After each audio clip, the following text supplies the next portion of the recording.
From NJ PBS Studios, this is NJ Spotlight News with Brianna Venozzi. Hello and thanks for joining us. I'm Joanna Gagis. Brianna Venozzi is off. Tonight, we take a closer look at your health and how to protect yourself and your family this summer. One of the things we'll look at is something we all need, but many of us don't get enough of. Yep, sleep. One expert explains how going to bed on time can actually change your life expectancy. And later, for some, it's a miracle drug. Others are seeing side effects. We look at the health benefits and risks of using GLP-1s for weight loss. But first, summer heart health. We'll discuss what you need to know to protect your cardiovascular health in the heat. That's next. Major funding for NJ Spotlight News is provided in part by NJM Insurance Group, serving the insurance needs of residents and businesses for more than 100 years. The summer months mean getting outside more, from swimming, walking, running, even yard work. But all this activity, coupled with the heat and sometimes poor air quality, can take a toll on your heart. In fact, for both men and women, heart disease is the leading cause of death among New Jerseyans and Americans. So how can you protect your heart this summer? Dr. Brett Seelove is Chief of Cardiology at Jersey Shore Medical Center and Associate Professor and Vice Chair of Cardiology at Hackensack Meridian School of Medicine, and he's here with some advice. Dr. Seelove, great to have you on the show. We often think of the summer as really an optimal time to get outside and to be active. That's a good thing, yes? Definitely. But don't forget, the heart doesn't take a summer vacation, and there are plenty of risks out there that people need to be mindful of. Okay, let's talk about some of those risks that can come in particular with the warmer weather. Yeah, we've all felt the warm weather, and we've also seen, felt, and experienced those Canadian wildfires and that air quality. And actually, when you put both of them together, we have seen and known that it really can be a detriment to your health. In fact, for the 24 hours after when both of those events collided together, there was a 42% increased risk of heart attack alone, doubling the amount of heart attack deaths, and even 70% of increase of out-of-hospital cardiac arrest. So that doesn't mean to scare you. You need to be mindful of these risks, mindful that we're all at some element of risk, and the people that are at highest risk are the people that have chronic diseases, elderly, and in the most vulnerable populations. I want to take this kind of in chunks because we know that warmer weather comes with higher humidity. We're going to talk about that in a minute, but I want to focus really on this wildfires issue because as we've seen, warmer weather, unfortunately, is correlating with more wildfires, and many of us, even if we're not near the fire, are getting the impact of it and all that smoke. So help us understand those increased risks that you just talked about. Why? What is actually happening in our bodies? Yeah, well, from the wildfire standpoint, from poor air quality, we typically either smell it or feel it in your lungs after you take a big deep breath. But what's happening on the inside is actually much more profound. Believe it or not, the fine particulate that you inhale can sometimes not get filtered by your lungs and go into your bloodstream. And those things are seen as foreign objects. Foreign objects bring inflammation throughout your blood and can cause an increased risk of clotting. So that is how the bad air quality affects the risk of heart attack. When you put profound extreme heat on top of that, you are really dealing with a double-edged sword. So heat in and of itself is putting a strain on the heart, even if you're 12 years old. The difference is when you're 12, you can compensate and have a tremendous amount of reserve. But when you're 82 with not perfect lungs, not a perfect heart, and a lot of risks, you are definitely putting yourself in harm's way without really being mindful of even that it's happening. Again, it's not to scare people, it's just to be knowledgeable. And when all of these things actually do really occur at the same time, very poor air quality, very elevated temperatures, the American Heart Association and people like myself actually advise people to not do significant exercise because the benefits are just not there and the risks are too high. And I just have to ask, as someone who loves my outdoor summer walks and just found myself stuck inside, I jumped on the Peloton instead. But is it a bad idea to even be exercising inside? How much of that particulate matter is coming inside the house? Yeah, the answer is really not. I mean, your home and your air conditioning unit essentially is one of the best filters you have, and you're not really going to get exposed to the point where you're putting yourself at risk. So we want everybody to move. We want everybody to exercise. We just want to be mindful of the risks, and when it is extreme, to just be careful. Okay, so you told us a couple things we want to get to. We're going to talk about humidity, won't forget that. But you said that heat itself can have an impact on the heart, even for 12-year-olds. How? Why? Yeah, what's happening inside, without getting too granular, is the heart is actually working harder during extreme heat conditions. So that is the new baseline when it's 102 degrees out and the humidity index is very elevated. So you're starting at a baseline that the threshold to overcome concern or harm is actually, you're just much closer to that threshold. So it is putting some element of baseline strain on the heart. And again, most of the time, we really have nothing to worry about. But when all the moons align with your baseline risks, it just should not be minimized that may be a time to either take a gentle walk when, by the way, it's early in the morning, late at night, the temperatures are dropping, or just even to do what you did, exercise a little bit inside, do some calisthenics, or just take a day off. It's just not worth it. Yeah. And the humidity piece, what are the concerns there? Yeah, same kind of discussion. All of these are element of risks. When you put them all together, that's where we get into trouble. Humidity of itself, it just has to deal with air quality and humidity and just your ability to really, gas exchange. But all of these things taken in totality is the biggest concern. In and of itself, humidity alone won't really do tremendous amounts to you. But again, just be mindful of all of these things colliding together. And we all need to look out for each other, right? The grandchildren need to look out for the parents and the grandparents and vice versa. It is really bi-directional. Okay, so we really do want to be able to optimize these summer months. What should we be doing for the 8 to 9 months out of the year before it's really warm and we want to be outside to make sure that we have good heart health? Yeah, well, I tell everybody, hydrate like it's your business and hydrate before you get thirsty. Thirst lags behind dehydration. So really stay hydrated. And that is a very challenging thing for people to do in and of itself. It's also really hard to know, like, what does that really mean? What does that mean to me? That may be something different to me than a 92-year-old who's 100 pounds. The answer is, what's the need? What's the expenditure? And the short answer, while not perfect, is you need to hydrate enough that you're going to the bathroom relatively frequently and it's relatively clear. That's sort of the cheap man woman's version of knowing how hydrated you are. And then in terms of physical activity, Yeah, the answer is you really almost can't do too much moderate physical activity. What I would hope that we learned from 50 plus years of data, that approximately 150 minutes of moderate exercise a week would essentially save billions of dollars in healthcare expenditures annually and save countless lives and decrease the risk of heart attack, stroke, diabetes. So it's really get up and go, get out and move. The more you can do, the better, as long as you're not hurting your body and being mindful of your orthopedic ailments. okay, really quickly, just a minute left. I know that there are different signs of risk of heart attack for men and women. What should men look out for? What should women look out for that maybe something's wrong? Yeah, that could take an hour, but in a minute or less, the answer is we all need to be mindful that this is the number one killer in the Western world. This is not an old man's disease. Listen to your body, listen to your physician, know your numbers, right? Lower your blood pressure, your cholesterol. Know that most days you gotta move. Treat sleep and stress like its own cardiac risk factors, not just a little extra thing on the side. And just know that there are countless things you can do to prevent this disease from happening to you. And you really don't want to be a statistic. You want to be proactive and prevent this disease from ever happening. And again, with you put all your efforts together, you could modify your risks by 80 to 90%. It's just not easy to do. And we need to do much better efforts in actually tackling this disease.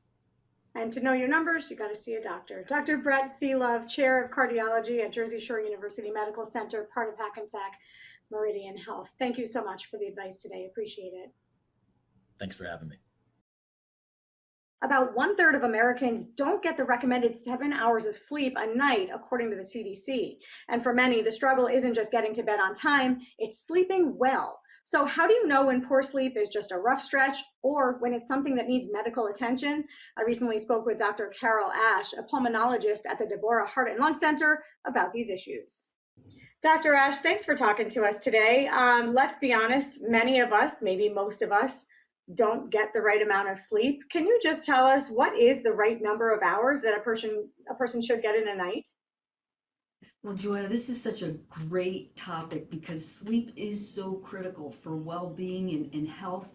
And most of us need, it's a range, 7 to 9, but most of us shouldn't be getting less than 7 hours of sleep. And unfortunately, for many of us, there's so many demands, people who have non-traditional work schedules that interfere with our ability to get the hours we need. And also not just the amount and the hours, it's the timing of sleep that is critical as well.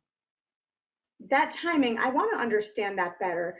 I've heard, this reference to the shift worker, and I know there's some new data around and research around the shift hour workers, which is really focused on when you're sleeping. So let's start there. What is a shift worker and what kind of defines those hours of sleep? Well, traditionally, Joanna, we're meant to be awake during the day and sleep at night. So typically anybody who is up working at night and anyone who's getting up at 4 a.m. in the morning is technically considered a shift worker. And that schedule, I was in healthcare for many years and that's what we did, right? Like first responders, the military, everyone in healthcare, and lots of other individuals who that's normal for them. But studies show it's not what we're designed to do. So when you open your eyes in the morning and expose yourself to light, that sets a clock in your brain that sets everything in your physiology, the rhythms that are necessary to make sure that you're fully awake during the day and able to fall asleep and get restful sleep at night. And even your meal times, your body needs to know where it is in a 24-hour day. And when they're not aligned, so if you're a shift worker and you're eating meals at 3 o'clock in the morning, which is what typically most people will do, that's a problem as well. So, we're starting to understand the amount and the timing so critical for our health. Okay, what about folks who are shift workers or who do struggle to sleep? Can you make up sleep at other times during the week or during the day? How does that work? Well, there's no way around it. There's going to be people that are working those night shifts. But what you want to do is when you can, make sure you're practicing good sleep habits. So you want to reserve that sleep time. Make sure when you get off work, you go right home. It's common for a lot of people to try and say, let me get a few errands in before I get home and get to bed. It's really not what you want to be doing. So the best you can to reduplicate, what a traditional day would be like is in your best interest. And then you want to encourage, friends and family not to interrupt that sleep time. Really guard that as best you can. And when you are heading off to work, you don't want to be heading off to work with sleep debt, right? It's very difficult for people that are shift workers sometimes to get that full amount of sleep and keep a regular schedule. And there's lots of tactics to really help shift workers, and employees are now getting smarter on how they can help employees, such as things like nap rooms, right? And recognizing that sometimes it is necessary for shift workers to take a nap at night while they're at work.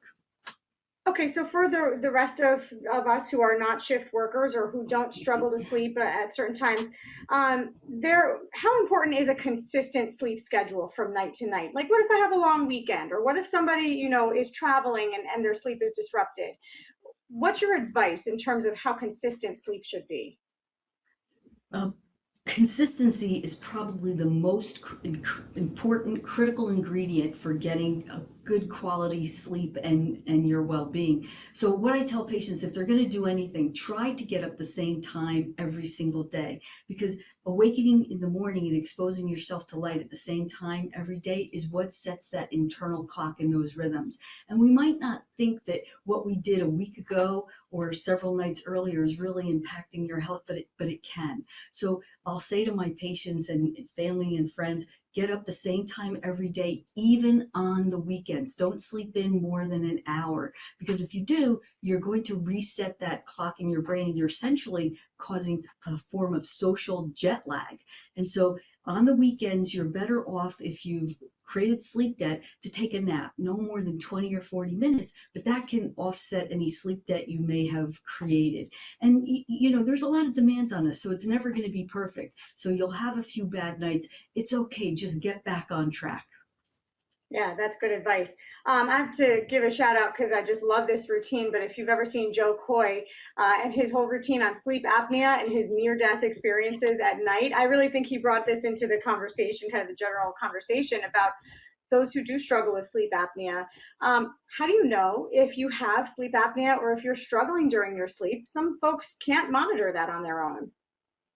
Well, Joanna, if everything is working well, you would be getting up the same time every single morning, even without an alarm clock, and feeling awake and refreshed and ready to take on the day. And your brain knows what to do. So if you keep that consistent schedule, there's hormones and those rhythms that will help you drift off to sleep when you're supposed to. So I'll say to my patients, if you need 8 hours of sleep, which is what most of us need, and let's say you get up at 8 o'clock in the morning, then hormones will help you transition. You'll start to feel sleepy at 11 o'clock at night. But if you're finding it's taking more than 30 minutes to fall asleep, or if you're continually waking up at night or waking up very early in the morning, you want to consider that maybe you're one of those 70 million Americans with a sleep disorder.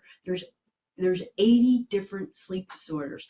For people who have sleep apnea, what they typically will experience is they may find that their sleep is fragmented. They may be getting up at night to go to the bathroom. Believe it or not, sleep apnea will strain the heart. In an effort to protect itself, it will cause you to release a hormone. So you'll frequently get up at night to go to the bathroom. You may be experiencing acid reflux or just waking up feeling short of breath. And if you're tired during the day, that's another sign that something's wrong with your sleep, especially if you're getting the amount of sleep that you need at night, and despite that, you're still waking up feeling exhausted. So most people, they go ahead. Well, just a little bit of time left. I want to ask you, how much do you think folks should rely on a sleep tracker versus going to the doctor? Well, sleep tracker is great to reinforce good habits. There's plenty of them out there. And really that's where it starts, with good habits. But sleep trackers cannot make a diagnosis. So if you have sleep apnea, or if you have maybe one of those other 80 sleep disorders, you really do need to reach out to a healthcare professional and get a diagnosis. There's things that can be done. There's all kinds of therapies. There's CPAP for sleep apnea, and now the new weight loss drugs, just really revolutionizing sleep and helping people to get the rest they need. All right, great advice for us. Dr. Carol Ash, pulmonologist at the Deborah Heart and Lung Center. And of course, should just shout out that your patients do not pay for their treatment there. All of that is provided to them. But thank you so much. Appreciate your time today. Thank you, Joanna. You may know them as Ozempic or Wegovy, but weight loss drugs that fall into the GLP-1 category are growing in popularity. GLP-1 stands for glucagon-like peptide 1, and it's a hormone that regulates appetite and blood sugar. But there's still a lot of questions around how they work, who should take them, and what side effects they may have. Lucky for us, we have a doctor to call on to answer those questions. I recently spoke with Dr. Kirtana Kesavarapu, who's the director of the Center for Metabolic Health and Weight Management at the RWJ School of Medicine at Rutgers University. Doctor, it's so great to have you with us. I want to better understand, how does a GLP-1 work in the body? Can you just break that down for us a little bit? Yeah, no, that's a great question. So the first GLP that's been approved is semaglutide. It's glucagon-like peptide 1 receptor agonist. So it's essentially a molecule that goes and binds at the GLP-1 receptor and then causes all of these downstream effects. Notably, its impact on appetite, its impact on inflammation, its impact on weight loss, all of these things, and slowing down the way food moves through your GI tract. All of those things are impacting weight and metabolic risk in such a positive way. you say it's positive. I know there are some concerns about side effects, although overwhelmingly they are becoming more popular and more medical professionals are recommending them. I do want to understand who is the best candidate if we're talking about slowing down digestion, if we're talking about slowing down appetite. Yeah. So I always like to think of, when we think about medications, we have to follow guidelines and FDA-based indications. So right now, it is it's preferred therapy in certain populations. So patients with type 2 diabetes, right? These agents are first line alongside other agents, especially in those patients who are at high risk for cardiovascular disease. They're also approved for sleep apnea, fatty liver, specifically those with scar tissue from the fat in the liver. And then anyone who's had a cardiac event, so someone who's had a heart attack or stroke, to decrease the risk of these redeveloping. And so there are certain populations where this medication can be super helpful, and the benefits definitely outweigh any of the risks. Now, that's not to say that there aren't certain patients that we should be very cautious in, right? Anybody who has a family or personal history of medullary thyroid cancer or this disease called multiple endocrine neoplasia type 2. Anyone who's trying to get pregnant, is pregnant, or breastfeeding, we want to be very cautious with these medications. They're contraindicated in those patients. Let me ask you this. We have heard some of the side effects. In some cases, there's bowel blockage. In other cases, we've seen something called Ozempic face, where you get sagging skin and sagging muscles. Muscle loss, I know, is another one. At what point does the benefit outweigh the risk? And is there any mitigating factor to how to minimize some of those risks? Yes. And I think it's really important to note that it's like any medicine, right? There's risks and benefits. There's always side effects with any medications. And so they're not any different. The biggest side effects are all GI: nausea, vomiting, diarrhea, constipation. About 40 to 70% of patients will have those side effects. That's a lot of patients will develop that. But most patients have very transient or short-lasting symptoms that typically their body gets used to over time, and they shouldn't have an issue. However, I will say this: it's really important they see a physician who's trained in administering these medications so that we can prevent these side effects from happening and then control them if they do. And the same thing with Ozempic face, right? This muscle mass loss, this idea that anytime you lose weight, whether that's through diet and exercise, through these medications, or surgery, 25% of that weight loss is from muscle. And the only way to prevent that or slow that down is to be sure that someone is eating appropriately and moving appropriately. So you need So what someone does that look like? Yeah. So what does that eating appropriately look like? Just kind of quickly, what can you laundry list? Yeah, absolutely. So, just to over general, we say in terms of protein, you want to be consuming at least 1 gram per kilogram, at least. And it's hard for a lot of people to do even that. And then we want to talk about fiber, right? So that we're allowing good gut motility. That's 25 grams a day at least. And then we want to be sure that people are doing resistance training.